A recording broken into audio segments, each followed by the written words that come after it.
এই মোমেন, এই তিনজনের মধ্যে কারা এই কাজটা করছে তুই কইতে পারোস?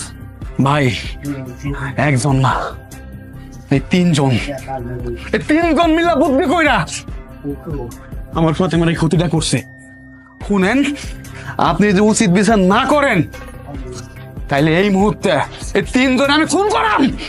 ভাই মমিন, ফাতেমার দিকে আমি ঠিকই বদনজর দিছি, তাই বলে আমি ওর এত বড় ক্ষতি করবো?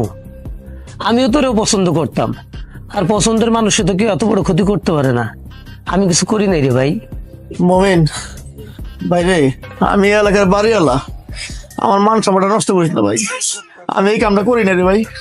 দেখ বাবা মুমিন, তোরা এই ছোট্টবেলা হইতে পারলে বসে বড় করছি করে আমি রিক্সা দিয়েছি চালাইতে, রিক্সা চালাইছো, তোরে খাওয়াইছি পড়াইছি বাবা। আমি ওর লগে নজর দিছি ঠিকই, কিন্তু আমি এই কাম করি না বাবা, বিশ্বাস কর। মুরব্বী, আলার বালা সত্য করে কয়টা দাম নাহলে যে পুতার বাইরে আজ করে ভূতা বানালাম ছাড় আর ভাড়া কোয়ান্তার। থাক, আপনাকে কারো কিছু করা লাগবো না, আর কারো কিছু করাও লাগবো না। আমি কি মনে করতাম জানেন, আপনারা সবাই মানুষ, এখন তো দেখি না আপনারা হয়েছেন মানুষ নামের শকুন।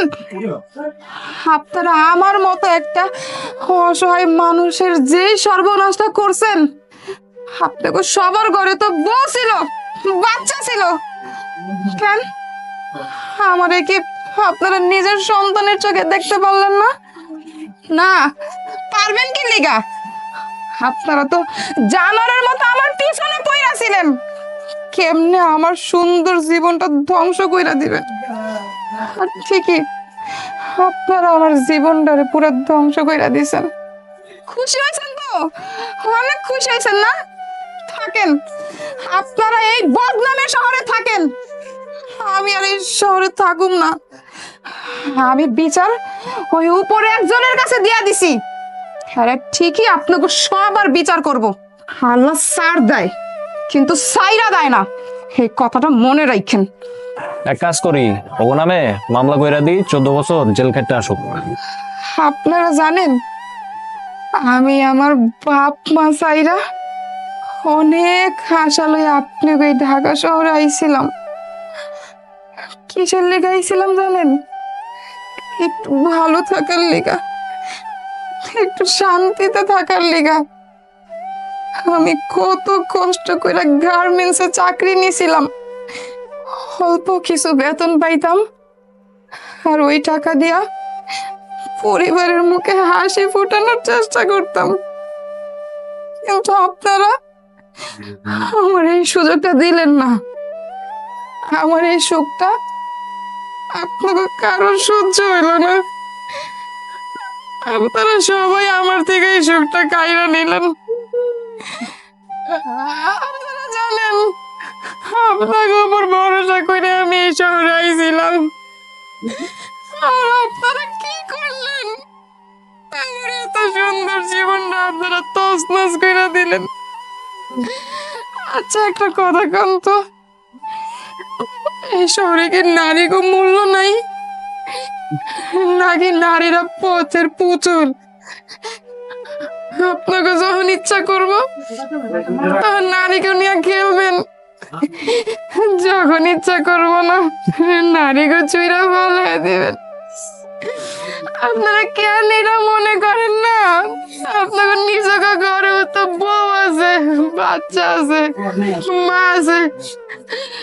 আপনারা চাইলে একটা নারীর সম্মান করতে পারেন, সুদৃষ্টিতে দেখতে পারেন, কিন্তু আপনারা তা না কইরা একটু অবলা নারীর সুযোগ নেন, ওই সুযোগটা কাজে লাগায় নারীর জীবনটা ধ্বংস করে দেন, যেমন না আমার সাথে আপনারা সবাই করছেন। আপনারা তো চাইছিলেন জানি আমি শহর ছেড়ে জায়গা না চইলা যাবো, আপনারা সবাই ভালো থাকেন। চল ফাতেমা, তুই কান্না করস না, আমাকে এই কান্না কে শুনবো না। এই শহরে ইট পাথরের ভিতরে থাইকা আগে মন ইট পাথর হয়ে গেছে। আপনাকে এই এলাকায় অনেকদিন ধরে আমরা দুজন ছিলাম, অনেক কষ্ট হইতেছে আপনাকে এলাকা ছেড়ে যাইতে কি করবো কোন? এই বদনামের শহরে এত মানুষের ভিড়ে আমাকে দুজনের জায়গা হইল না, তাই চলে যাইতেছি ফাতেমারে লইয়া। আপনারা সবাই আমাকে দুজনে দোয়া করবেন, আমাকে জীবনে এই লাগে আসা হইব না, আপনাকে কারোর সাথে দেখা হইব না। আমরা দুজন যদি আপনাকে কারো কষ্ট দিয়ে থাকি আমাকে মাফ করে দিবেন, মাফ করে দিবেন। হ্যাঁ মোমিন ভাই, আপনারা এখান থেকে চলে যান, এই শহরে থাকেন না, এই শহরটা বেশ একটা ভালো না, আজব একটা শহর মোমিন ভাই। দেখতেছেনই তো মানুষ যে যার ইচ্ছার মতো চলতেছে, যা ইচ্ছা তা করতেছে। ভাই আপনারা চলে যান ভাই, আপু আপনারা চলে যান। ফাতেমা, এক কাজ করো, তোমরা এই শহর থেকে চলে যাও, তোমাকে ওই শহরে থাকার দরকার নাই, তোমাকে যা টাকা পয়সা লাগে সব আমি দিয়ে দেবো, তোমরা চলে যাও। হ যাইতাছি গা, আপনার এই বদনামের শহরে আর থাকবো না। তবে কমিশনার সাহেব, আপনি আমার অনেক বড় উপকার করছেন, আপনার এই ঋণ আমি কোনোদিনও শোধ করতে পারবো না।